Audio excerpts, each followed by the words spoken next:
Bismillahirrahmanirrahim. Assalamu alaikum wa rahmatullahi wa barakatuhu. Today we are going to talk about something very important.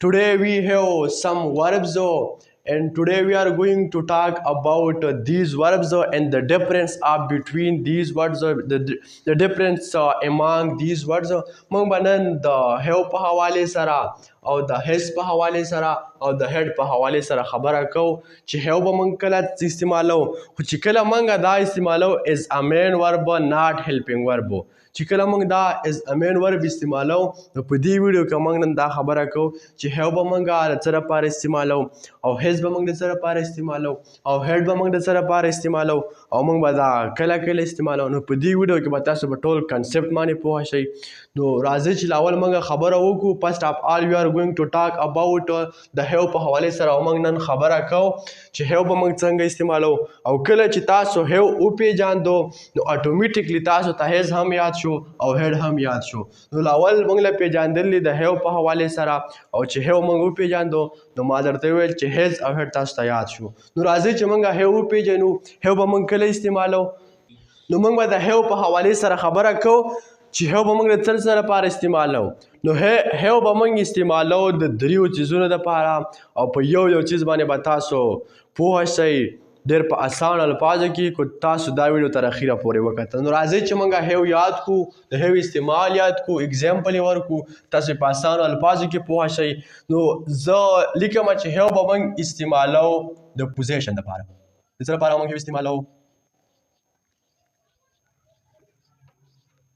have به موږ استعمالو د پوزیشن لپاره نو پوزیشن اوس څه ته وایي پوزیشن هغه څه ته ویلی کېږي کوم څه چې تاسو لرئ کوم څه چې موږ لرو د کوم څه چې موږ مالکان یو هغه ته ویلی کېږي پوزیشن لکه زه اګزامپل ورکړم چې زما سره موبایل راسره دی زما سره قلم راسره زما سره کتابونه راسره دي زموږ سره ګاډې راسره دي نو داسې خبرې چې موږ کله کوو د خپل د ملکیت خبره کوو نو بیا به موږ have استعمالو د پوزیشن دپاره به موږ څه استعمالو have استعمالو زه اګزامپل ورکړم چې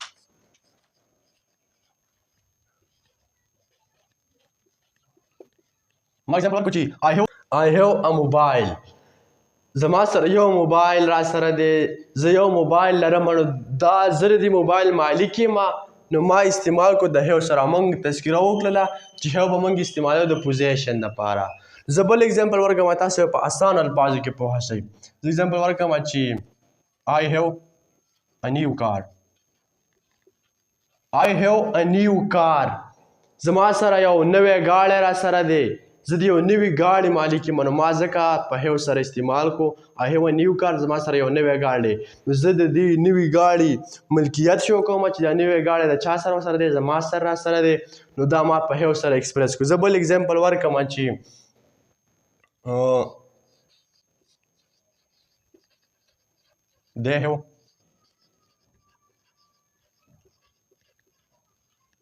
they have a large house د هغوی ډیر غټ کور دی یعنی هغوی ډیر غټ کور لري نو دا پوزیشن شو چې د هغوی څومره کور دی غټ کور یې دی او د چا دی د هغوی دی نو دا موږ ځکه استعمال کو د have موږ ځکه استعمال کو د have په حواله سره موږ سنټینس ولیکو د پوزیشن لپاره موږ استعمال کو زه بل اگزامپل ورکړم تاسو په اسان الفاظو کې پوه شئ زه اگزامپل ورکړم چې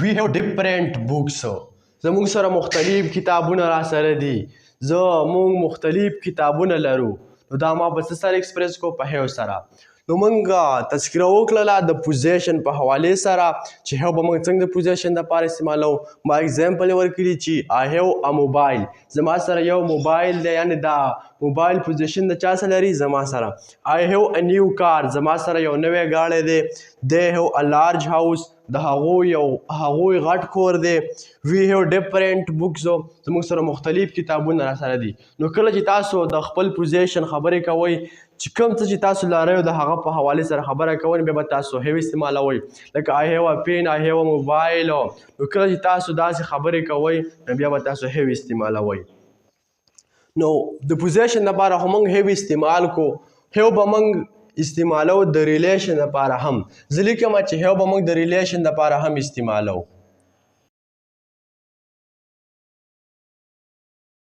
ریلیشن دپاره هم استعمالو. نو هیو به موږ د ریلیشن دپاره هم استعمالو. د ریلیشن څه مطلب دی؟ د ریلیشن مطلب د یا ملګرتیا یا خپلوي.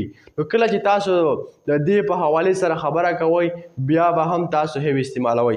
زه اگزامپل ورکوم تاسو په اسانو الفاظو کې پوه شئ. فار ایگزامپل زه وایم چې I have two friends. I have two friends. زما دوه ملګري دي، یعنې زه دوه ملګري لرم. زما ریلیشن چې کوم دی د ملګرتیا را زه دوه ملګري لرم. نو دا ما استعمال کړو د ریلیشن دپاره. زه بل اگزامپل ورکړم چې I have three brothers. I have three brothers. زما درې ورونه دي. زه د درې ورونو سره ریلیشن لرم. زما خپلوي درې ورونه زما دي.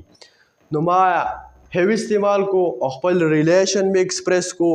نو په دا چې کله موږ د خپل ریلیشن ایکسپریس کوو نو بیا به موږ هم هیو استعمالو.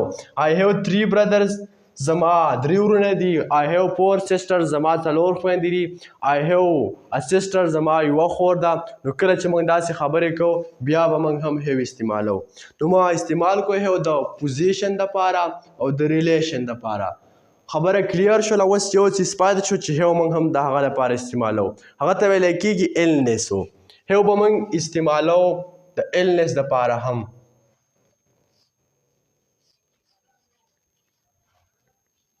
هیو به موږ د النس دپاره هم استعمالو.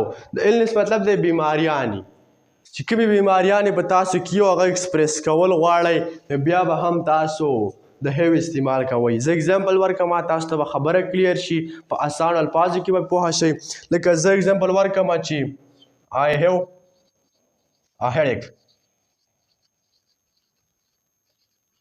I have a headache. زما په سر درد دی. زه د سر درد لرم. نو ما خپله بیماري ایکسپریس کړله د هیو په حوالې سره. زه بل اگزامپل ورکوم چې I have a stomach ache.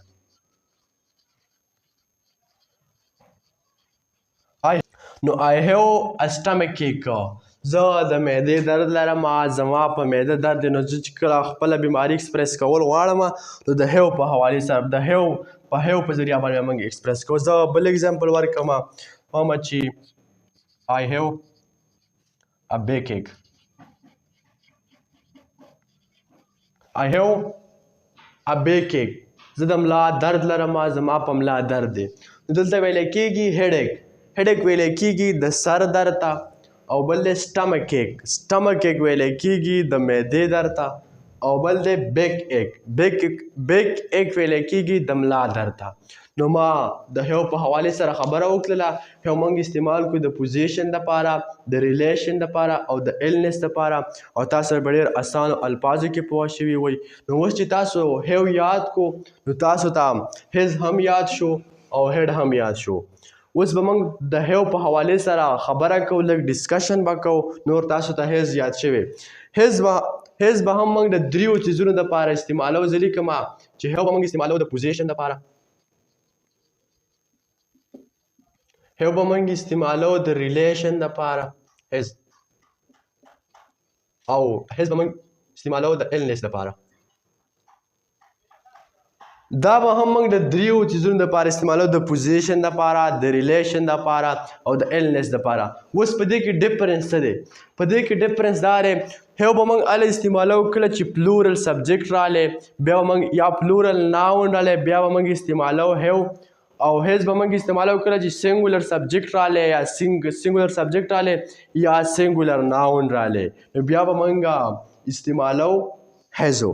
زه اگزامپل ورکوم چې هیو به موږ استعمالو کله چې موږ د هیو استعمال کوو. کله چې موږ هیو استعمالو هیو به موږ استعمالو د آی، د وی سه او د یو سه او یا د دې سه او یا به استعمالو د پلورل ناون دپاره. یا به استعمالو د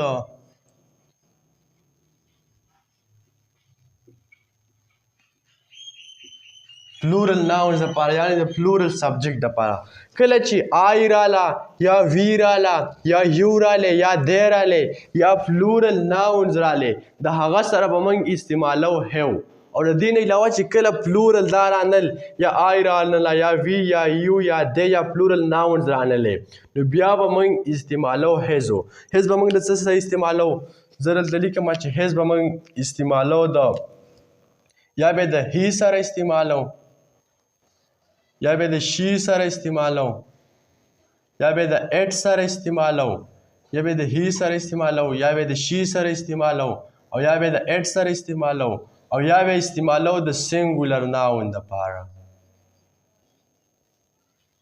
کله چې سنګولر ناون رالی بیا به موږ استعمالو هیزو موږ استعمال کو د هی دپاره د شی دپاره د اټ دپاره او د سنګولر ناون دپاره چې کله دا رال بیا به موږ استعمالو هیزو او نور موږ هیز استعمالو د پوزیشن دپاره د ریلیشن دپاره او د انلیس دپاره زه اگزامپل ورکړم تاسو په اسان الفاظو کې پوه شئ زه اگزامپل ورکړم چې he has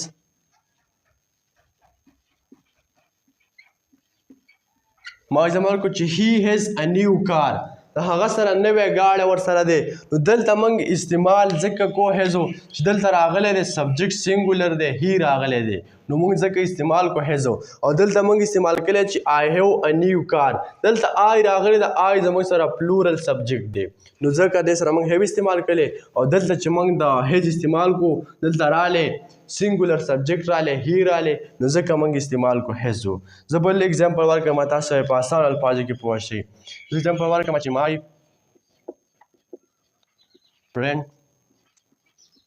my friend has a small house. My friend has a small house. زماره ملګری وړوکی کور دی د وړوکی کور مالک دی نو موږ پوزیشن شو کو ما دلته موږ ولې هیز استعمال کو ځکه چې زموږ سره راغلی دی سنګولر سبجیکټ مای فرینډ نو دا یو کس دی د یو کس حوالې سره سنټینس دی نو ځکه موږ استعمال کو هیزو او استعمال هم کو د پوزیشن دپاره اوس به دا موږ د ریلیشن دپاره هم دغه پیټرن دی د ریلیشن دپاره د انلیس دپاره چې کله سنګولر سبجیکټ راتو بیا به هیز لګي او چې پلورل سبجیکټ راتو بیا به هیو لګي زه اگزامپل ورکړم د ریلیشن په حوالې سره لکه زه وایم چې he has 3 sisters he has 3 sisters د هغه 3 خویندې دي یا بل اگزامپل ورکړم چې she has two uncles she has 2 uncles د هغه 2 ترونه دي دا موږ د ریلیشن دپاره استعمال کوو هیز موږ ولې ولګاو ځکه چې شي راغلی دی او هی راغلی دا سنګولر سبجیکټ دي نو موږ استعمال کوو هیز د پوزیشن دپاره او د ریلیشن دپاره او دا موږ د انلیس دپاره هم استعمال کوو چې کله سنګولر سبجیکټ راتو زه اگزامپل ورکړم چې he has a headache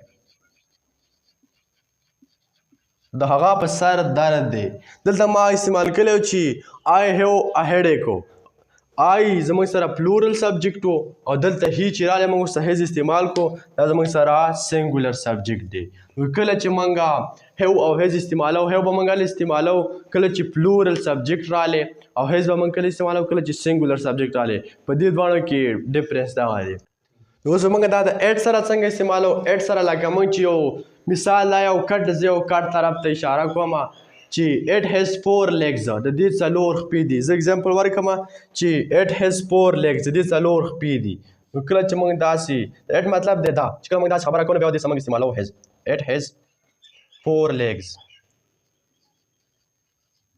د دې 4 خپې دي موږ کټ طرف ته اشاره وکړله چې اټ هیز 4 legs د دې 4 خپې دي نو زما امید ده چې تاسو به د هیو په حوالې سره او د هیز په حوالې سره ډېر په اسانو الفاظو کې پوه شوي وئ ما تذکره وکړله دلته یو ځل بیا وایم چې هیو به موږ استعمالو د 3 څیزونو دپاره او هیز به هم موږ استعمالو د پوزیشن دپاره د ریلیشن دپاره او د انلیس دپاره او موږ به استعمالو دا کله چې هیو استعمالو هیو به استعمالو د پلورل سبجیکټ دپاره او هیز به استعمالو د سنګ هیز او د هیو خبره کلیر شوله ما په دې باندې ښه مکمل تذکره وکړله او په ډېرو اسانو الفاظو کې به تاسو یاد کړي.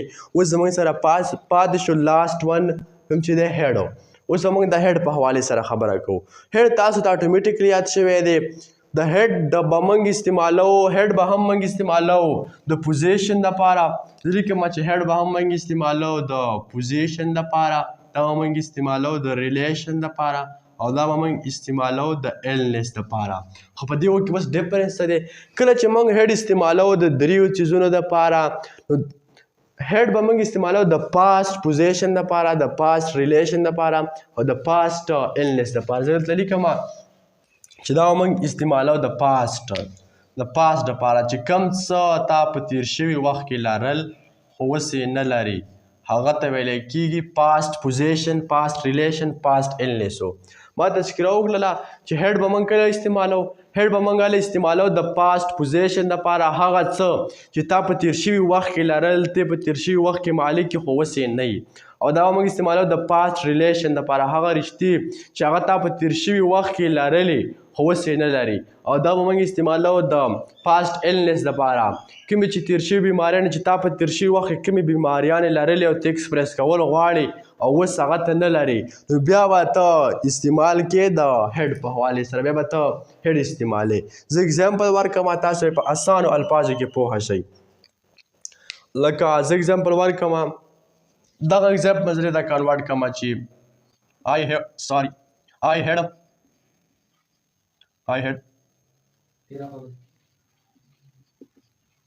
had a mobile. زما سره یو موبایل را سره وو خو اوس را سره نه دی. کله چې تیر شوي وخت په حوالې سره خبره کوو نو بیا به موږ استعمالو هیډ. I had a mobile، زما سره یو موبایل را سره وو خو اوس را سره نه دی. لکه زه بل اګزامپل ورکړم چې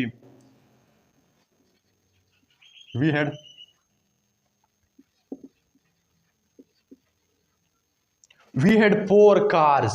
زموږ سره 4 ګاډي وو، موږ 4 ګاډي را سره وو، 4 ګاډو مالک وو خو اوس یې نه وو. نو موږ د خپل پاست پوزیشن په حوالې سره خبره کوو او استعمال به کوو د هیډ.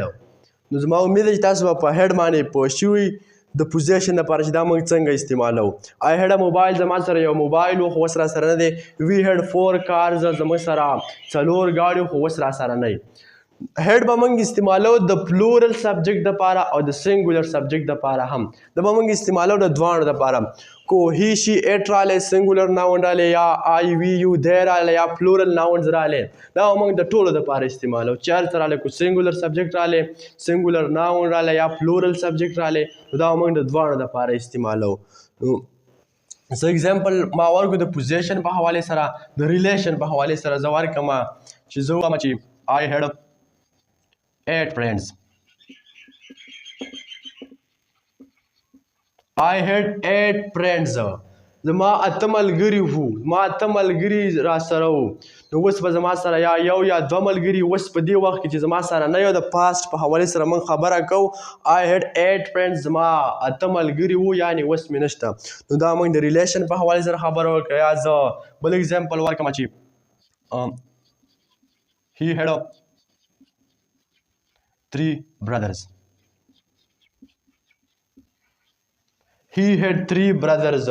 د هغه 3 ورونه وو، یعنې اوس یې یا ورور مړ یا څه شوي، نو اوس یې 3 ورونه نه دي او پخوا په پاست کې 3 ورونه وو. He had 3 brothers. نو کله چې موږ د پاست په خبره کوو بیا به هیډ استعمالو. He had 3 brothers. د هغه 3 ورونه وو.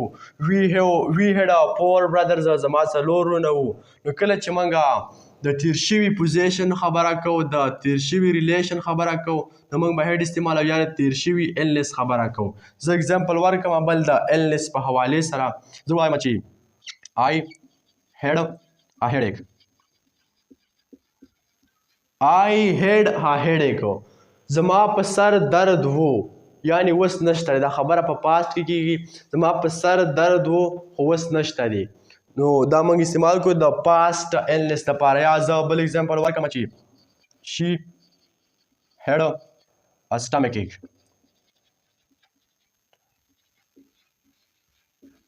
د هغې په معده درد وو. او she had a stomach ache، یعنې د هغې په معده درد وو، په پاست خبره کوي خو اوس یې نشته دی. یا زه بل اګزامپل ورکړم چې I had I had a backache. I had a backache. زما په ملا درد و ما د ملا درد لرو په تیر شوي وخت کې پاست ایلنس خبره کومه اوس یعنې اوس نشته دی نو چې کله موږ د پاست پوزیشن په حوالې سره د پاست ریلیشن په حوالې سره او د پاست ایلنس په حوالې سره خبره کوو نو بیا به موږ یوز کوو هیډ به یوز کوو هیډ استعمال به کوو او موږ به خپل دا درې واړه ایکسپریس کوو د هیډ په ذریعه چې کله پاست یادو او کله چې د پریزنټ خبره کوو د موجوده وخت خبره کوو چې کوم څه موږ اوس یا لرو یا بیماري لرو یا څه رشته لرو په پریزنټ کې نو بیا به موږ یا د هیو استعمال کوو او یا به د هیج استعمال کوو نو ما تذکره وکړله او په ډېر اسان الفاظو کې به تاسو پیژندلی هیډ به تاسو پیژندلی هیو به تاسو پیژندلی او هیز به تاسو پیژندلی دا چې کله موږ از ا مین ورب استعمالو نو دا دریو څیزونو دپاره به استعمالو او دا ما د مین ور په حوالې سره خبره وکړه د هیلپینګ ور په حوالې سره نه کله چې موږ دا مین ورب استعمالو نو بیا یې موږ د دغه لپاره استعمالو د دریو څیزونو دپاره او د هیلپینګ ور په حوالې سره ما خبره نه ده کړې